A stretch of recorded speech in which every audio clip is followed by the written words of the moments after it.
This is how you can fix the issue when you can't change the profile picture for your Google Workspace account. If you're seeing the message that says you can't change the profile picture for this account, it usually means your administrator has restricted that feature. For Google Workspace, the admin has full control over which users can change their photos.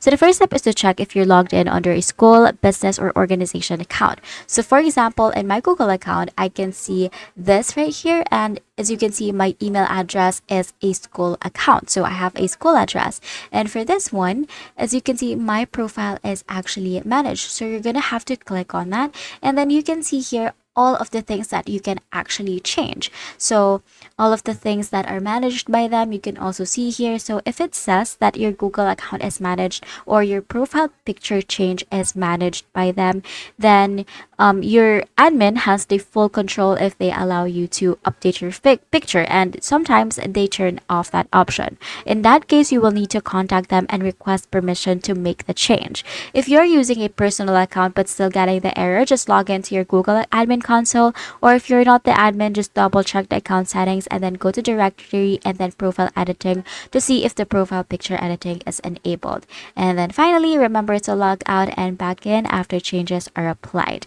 And that's it. That is how you can fix the issue of not being able to change your profile picture in Google Workspace. If this video helped you, please don't forget to like the video and subscribe to the channel for more.